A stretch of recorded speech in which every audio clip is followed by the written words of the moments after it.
সবচেয়ে মজার বিষয় হচ্ছে মানে আমাদের কাছে মনে হয় আর কি আমাদের রাজনৈতিক দলের সবচেয়ে বড় শক্তিমত্তার জায়গা হচ্ছে এটা যে আমাদের ভিতরে মানে কোনো পীর নাই, যেই পীর কোনো একটা কথা বললে ওইটা অবনত মস্তকে সবাই মেনে নিবে, গণভবন থেকে যেই কথা আসবে ওই কথা পুরো বাংলাদেশ মাথা নিচু করে মেনে নিবে। বরং আমাদের ভিতরে এই পাওয়ার প্র্যাকটিসের যে একটা জায়গা, পলিসি মেকিংয়ের জায়গা, এই জায়গায় নিজেদের ভিতরে দর কষাকষি হয়, মত পার্থক্য হয় এবং এটা আপনারা পর্যন্ত জানতে পারেন, কারণ আমরা ওই ওপেন স্পেসটা দেই। এটাই হচ্ছে আমাদের দলের ভিতরে ডেমোক্রেসির যে চেষ্টা বা ডেমোক্রেসির যে এনভায়রনমেন্ট, সেটা আমরা আপনাদেরকে একটা জিনিস ক্লিয়ারলি বলে দিই। আমাদের ভিতরে এই মত পার্থক্য অভ্যুত্থানের শুরু থেকে এই ডিসিশন মেকিংয়ে আমরা এই ডিসকাশনে যাইতাম।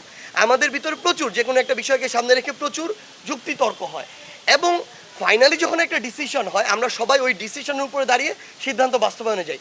একইভাবে এই রাজনৈতিক দল গঠনের একটা প্রক্রিয়া। এই জাতীয় নাগরিক কমিটি কিংবা বৈষম্য বিরোধী ছাত্র আন্দোলন এমন একটা প্ল্যাটফর্ম যেখানে ফ্যাসিস্ট বিরোধী আন্দোলনের সকল স্টেক হোল্ডার আছে। এখানে এমন অনেক মানুষ আছে যারা বিভিন্ন ঘরানায় রাজনীতি করতো, এখন তারা এই প্ল্যাটফর্মে এসেছে নতুন বাংলাদেশের চিন্তাকে সামনে রেখে।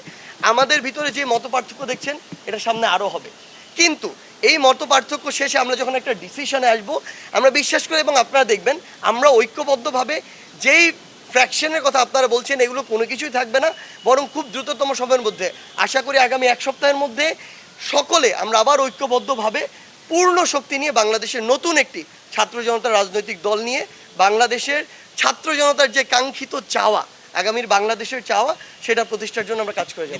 তারিখ আছে, কোন তারিখে আসতে করছি ফেব্রুয়ারি 28 তারিখের মধ্যে, বাট হয়তো এটা 24, 25, 26 এর মধ্যে একটা হবে।